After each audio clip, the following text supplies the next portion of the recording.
आज हम पढ़ने वाले हैं विभाजकता यानी डिविजिबिलिटी। तो चलिए शुरू करते हैं। हमसे अगर पूछे, जैसे कोई संख्या दी हुई है हमें दोस्तों 6x दिया हुआ है और कहे कि अगर यह संख्या 4 से विभाज्य हो, अगर 6x 4 से विभाज्य है तो x की वैल्यू क्या होगी। ठीक है दोस्तों, हम क्या करते हैं, हम देखते हैं। हमें पता है 4 से विभाज्य के नियम क्या होते हैं। 4 से विभाज्य संख्या वो होती है जिसकी लास्ट की दो संख्याएं 4 से विभाज्य हो, लेकिन इसमें तो संख्याएं दो हैं, टोटली संख्या दो है। इसमें हम क्या करेंगे, x की जगह वैल्यू पुट करके देखेंगे 0। x की वैल्यू कुछ भी पुट करके देखेंगे, 0 से लेके चलते हैं। मान लीजिए x की जगह मैंने 0 धर दिया तो हो गया 60। 4 से विभाज्य है, बिल्कुल 15 आ गया। तो एक x की वैल्यू होगी मेरे पास 0। अगर मैं x की जगह 1 रखूँ 61 हो जाएगा। 61 4 से विभाज्य है नहीं। x की वैल्यू 2 रखूँ तो विभाजन नहीं होगा, 3 रखूँ तो नहीं। x की वैल्यू 4 रखूँ 64/4 बिल्कुल 16 बार 16 बार। इसी तरह x की वैल्यू 5 रखूँ तो भी नहीं होगा, 6 रखूँ तो भी नहीं होगा, 7। या फिर x की वैल्यू 8 रखूँ, 6 8 हो गया। और फिर विभाज्य करूँ 4 से तो 17 बार हो जाएगा। तो मेरे पास कुल वैल्यू कितनी आ गई, x की जगह 0, 4 और 8। अगर मैं इन तीनों में से कोई भी वैल्यू रखता हूँ x की तो ये 6x हमें 4 से विभाज्य हो जाएगा। तो हम कह सकते हैं कि x की वैल्यू यहाँ पर 0, 4 या 8 में से कुछ भी हो सकती है। जैसे एक छोटा सा एग्जांपल और लेता हूँ मैं दोस्तों। मेरे पास संख्या है, मान लीजिए 6x4। हमसे ऐसे कहे और बोलो कि यह संख्या 4 से विभाज्य है, तो हमें x की वैल्यू फाइंड आउट करनी है। अब यहाँ देखते हैं देखते हैं यहाँ पर कि x की जगह मैं ऐसा क्या रखूँ जो संख्या 4 से विभाज्य हो जाए। तो हमको पता है कि अगर लास्ट की दो संख्याएं 4 से विभाज्य हो गई तो सारी संख्या 4 से विभाजित हो जाती है। तो मेरे पास संख्या क्या है, x4। हम इसको विभाजित करते हैं, इसको छोड़ देते हैं। x4 को 4 से विभाजित करूं तो x की वैल्यू क्या रखूं जो 4 से पूरी संख्या विभाजित हो जाए। देखिए पहले तो मैं 0 रख के देखता हूं। x की वैल्यू 0 पुट करूंगा तो 0 4 हो जाएगा, 0 4 हो जाएगा, 4 से विभाजित हो जाएगा। भाई 0 4/4 तो कट जाएगा, 4 से पूर्ण तो विभाजित हो जाएगा। 1 रख के देखूँ x की जगह तो भी नहीं होगा, क्योंकि दोस्तों 14 4 से विभाजित नहीं होता। 2 रखूँ तो 24 हो जाएगा, 24 4 से विभाज्य है बिल्कुल, तो एक x की वैल्यू 2 आ गई। 3 रखूँ x की वैल्यू अब की बार तो 3 34 विभाज्य नहीं है। 4 रखूँ जी बिल्कुल 44 हो जाएगा। 44 4 से विभाज्य है जी बिल्कुल, तो एक वैल्यू होगी 4। 5 नहीं होगी। 6 रखूँगा तो 6 x की वैल्यू 6 रख दो तो विभाजित हो जाएगा।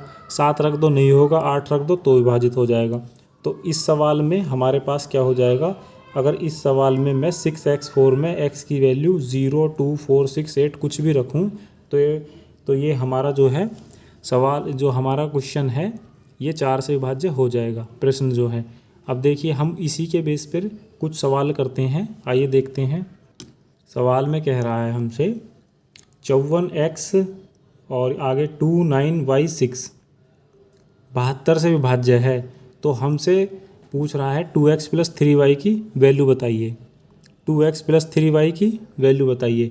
तो हमको पता है दोस्तों, अगर संख्या 72 से कोई विभाज्य है और 72 के गुणनखंड क्या होते हैं, मैं इसको ऐसे लिख लूँ 9 × 8।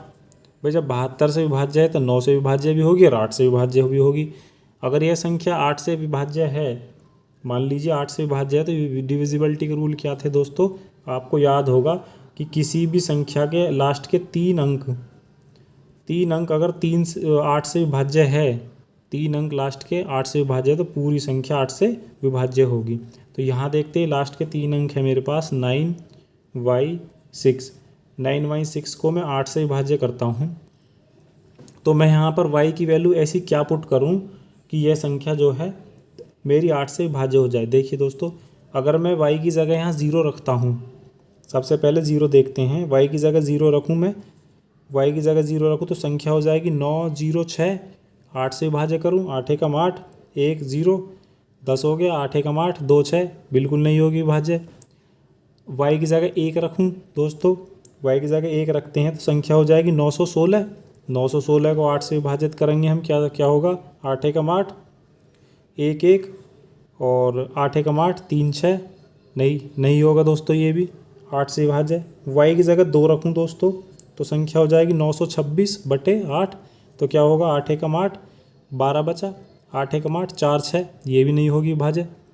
3 रख के देखूँ दोस्तों y की जगह तो संख्या हो जाएगी 936/8। तो 8 एकम 8, 1 3 और 8 एकम 8 क्या बचा दोस्तों, 5 6, 8 सत्ते 56, ये हो जाएगी दोस्तों। तो y की जगह यहाँ पर 3 आ गया। अगर मैं y की जगह 3 रखता हूँ तो संख्या मेरी पूर्णतः ये विभाज्य हो जाती है। ठीक है दोस्तों, अब क्या करते हैं, यहाँ तो आ गया y की जगह 3, तो संख्या मेरी अब बन गई है 5 4 x 2 9 और y की जगह था 3 और ये 6। अब ये संख्या 8 से विभाज्य है, तो ये संख्या 9 से विभाज्य है, कह रहा है 9 से विभाज्य है। अगर कोई संख्या 9 से विभाज्य है तो उसके अंकों का योग 9 से विभाज्य होगा डिविजिबिलिटी रूल के हिसाब से। तो मैं इसके अंकों को जोड़ लूँ, देखिए 5 + 4 + x + 2 + 9 + 3 + 6 कितना हो गया दोस्तों, 5 4 9, 9 और 2 11, 11 और 9 20 और 3 23 और 6 29 हो गया। तो ये मेरे पास हो गया 29 + x, 29 + x हो गया। 29 + x ऐसी संख्या होनी चाहिए दोस्तों 29 + x जो 9 से विभाज्य हो। तो 9 से विभाज्य 29 से बड़ी ऐसी कौन सी संख्या है, देखिए 36 एक ऐसी संख्या है, 36 जो 9 से विभाज्य है, 9 चौक 36। मैं क्या करूं, इसमें 36 बनाने के लिए दोस्तों इसमें x की जगह 36 बनाने के लिए इसमें दोस्तों x की जगह मैं क्या करूंगा, 7 पुट कर दूं। 29 और 7 36 हो जाएंगे। तो क्या होगा, x की वैल्यू आ गई मेरे पास 7। ठीक है दोस्तों, अब x की वैल्यू आ गई 7 और y की वैल्यू आ गई 3। x की वैल्यू 7 और y की वैल्यू 3। तो दोस्तों पूछ क्या रहा है मुझसे ये, अब देखो यहाँ पर संख्या क्या हो गई, ये संख्या हो गई हमारे पास 5 4, x की जगह क्या आया था 7 7 2 9, y की जगह 3 6। मेरे पास संख्या ये होगी 2 2 4 2 6 और 1, 7 अंकों की संख्या होगी अब ये पूरी, जो 72 से विभाज्य है। मुझे पता है x की जगह 7 आया था, y की जगह 3 आया था। इसमें पुट कर दो जो आपसे पूछ रहा है, मुझसे पूछ रहा है 2x + 3y की वैल्यू, 2x + 3y की वैल्यू क्या होगी। तो x की जगह क्या आया था 7, 2 × 7 प्लस y की जगह क्या आया था 3 × y की जगह आया था मेरा ये 3। तो 2 सत्ते 14 और 3 तिया 9, 14 + 9 कितना हो गया दोस्तों, 23 हो गया।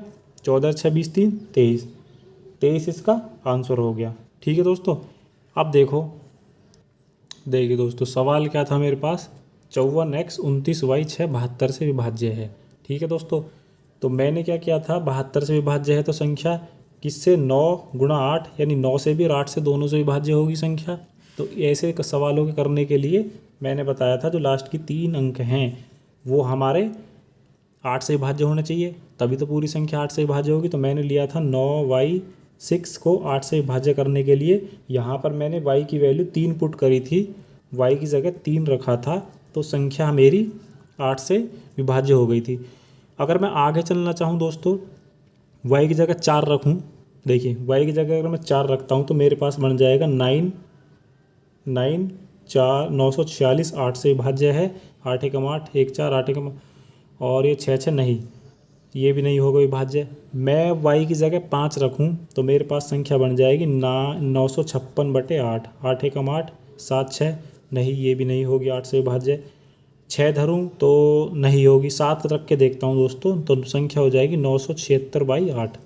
क्या हो जाएगा, 8 एकम 8 8 दूनी 16, 8 दूनी 16 बिल्कुल सही। y बराबर 7 रखने पर संख्या हमारी 8 से विभाज्य हो रही है। एक वैल्यू आ गई मेरे पास y बराबर 7, एक वैल्यु आ गई y बराबर 3। मैं y बराबर 8 रखूँ क्या दोस्तों, 8 रखने पर विभाज्य होगी, देखते हैं। y की वैल्यू 8 रखते हैं, 9 8 6/8, 9 8 एकम 8 1 8 8 दूनी 16 नहीं होगी। 9 रखूँ, 9 9 6/8, 9 8 एकम 8 और 1 9 8 दूनी 16 36 नहीं होगी। तो मेरे पास कुल मिलाकर y की जगह y की 2 वैल्यू आ गई, y बराबर 3 और y बराबर 7। ठीक है दोस्तों, y बराबर अगर मैंने 3 लिया था यहाँ पर देखो, तो संख्या क्या आई थी मेरी, तो x की जगह मेरे पास क्या आ गया था दोस्तों, x की जगह 7 आ गया था। भाई मैंने जोड़ा था तो x की जगह 7 आ गया था। तो अब मैं y बराबर अगर इसमें 7 रखूँ, यहाँ पर संख्या में हम 7 भी तो रख सकते हैं, ज़रूरी थोड़ी ना 3 रखेंगे। देखो संख्या क्या हो जाएगी, 54 x 2 9, y की जगह 7 रखते हैं, 7 6। अब x की वैल्यू फाइंड करनी है। 9 से विभाज्य होने के लिए गुण क्या है, कि पूरी संख्याओं का योग 9 से विभाज्य होना चाहिए। संख्या क्या हो जाएगी, देखिए इनको सबको जोड़ लेते हैं। 5 और 4 9, 9 और 2 11, 9 20 और 7 27 और 6 33 हो गया आपका। तो मेरे पास आ गया 33 प्लस एक्स, 33 प्लस एक्स। अब 33 प्लस में क्या जोड़ूँ, जो 9 से विभाज्य हो जाए, यानी कि 36 9 से विभाज्य है। तो x की वैल्यू यहाँ से 3 निकल के आ गई। ठीक है दोस्तों, x की वैल्यू 3 निकल के आ गई और y की वैल्यू यहाँ से 7 आ गई। पहले y की 7 आई, y की 3 आई थी और x की 7 आई थी। तो हमसे पूछा था सवाल में 2x प्लस 3y की वैल्यू क्या होगी। तो अगर मैं पहले तो मैंने निकाला था x बराबर 7 और y बराबर 3 से, अब की बार वैल्यू उल्टी आई है, y की जगह 7 और x की जगह 3 है। तो मैं रख देता हूँ 2 गुना 3 प्लस 3 गुना y की वैल्यू क्या थी 7, 2 तिया 6 और 7 तिया 21, 21 और 6 27 इसका आंसर हो गया। पहले आंसर आया था 23 मेरा, अब की बार आया है 27 आंसर दोस्तों।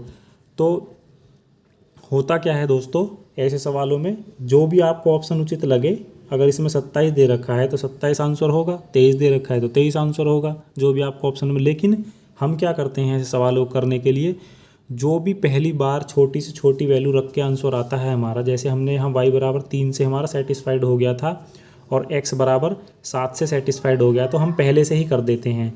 90% नहीं दोस्तों, लगभग 100% पहली वैल्यू से ही आंसर निकल के आ जाता है। देखो दोस्तों, जैसे आ गया था आंसर हमारा पहले 23 आ गया था, तो ये तो मैंने आपको समझाने के लिए किया है।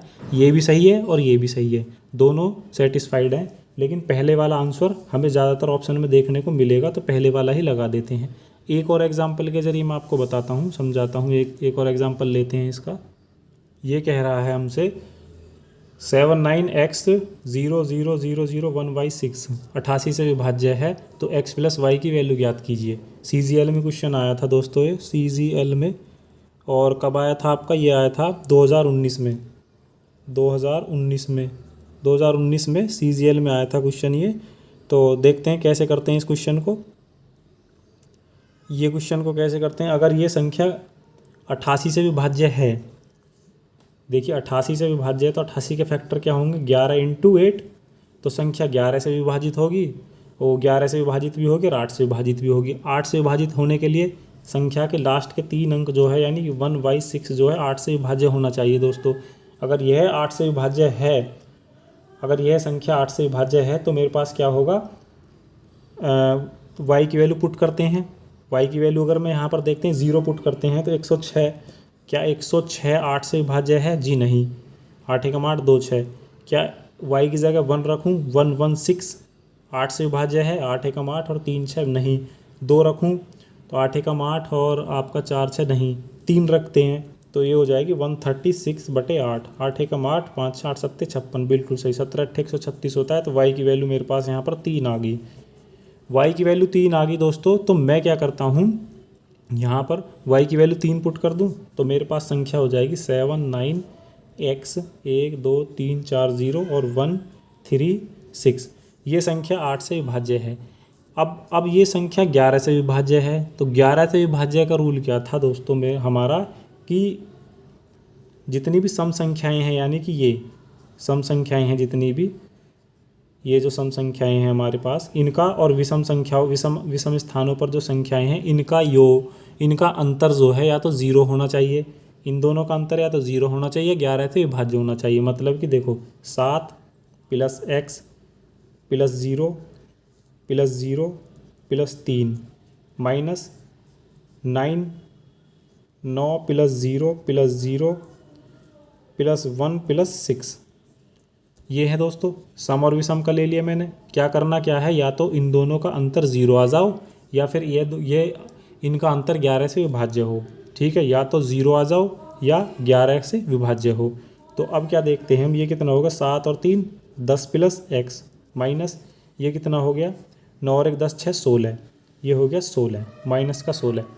अब देखिए दोस्तों, यहाँ पर अगर मैं x की वैल्यू इतनी पुट करूँ कि जो घटाने पर संख्या जो है हमारी, घटाने पर संख्या 16 से इस क्या नाम है आपका 11 से विभाज्य हो। देखिए अगर मैं यहाँ पर x की जगह 17 रख देता हूँ, देखिए x की जगह 17 रख दूँ, x की जगह 17 और 10 27, तो कितना हो जाएगा 17 और 10 27 में से 16 जाएंगे तो मेरे पास संख्या बचेगी 11, जो कि 11 से विभाज्य है। लेकिन क्या है दोस्तों, x की जगह 17 हम रख नहीं सकते, पॉसिबल नहीं है, क्योंकि x के स्थान पर एक अंक की ही संख्या रख सकते हैं। तो हम बना लेते हैं 10 में क्या जोड़ो कि 16 कि उससे 16 घटाए तो 0 आ जाए। तो मैं क्या करूँगा, 10 में 6 जोड़ दूंगा, 10 प्लस 6 माइनस 16, 10 और 6 16, 16 माइनस 16 बराबर 0। तो संख्या ये आपकी 11 से विभाज्य हो जाएगी, क्योंकि दोनों का अंतर 0 आ रहा है। x की जगह 6, संख्या आ गई x की जगह 6 और आपकी y की जगह 3। पूछा क्या था हमसे, पूछा था x प्लस वाई की वैल्यू बताइए। x प्लस वाई की वैल्यू बताएंगे तो क्या आ जाएगी दोस्तों, 6 और 3 9 इसका आंसर हो जाएगा। ठीक है दोस्तों। तो दोस्तों इसी तरह के क्वेश्चंस हमारे एग्ज़ाम्स में पूछे जाते हैं, अक्सर यही क्वेश्चन आते हैं एग्ज़ाम में, घुमा फिरा कर इनसे ही पूछ लेता है। तो नेक्स्ट वीडियो में मिलते हैं दोस्तों इसके अगले पार्ट के साथ, तब और कुछ अच्छे क्वेश्चंस कराता हूँ। तब तक के लिए दोस्तों हंसते रहिए, मस्त रहिए, व्यस्त रहिए।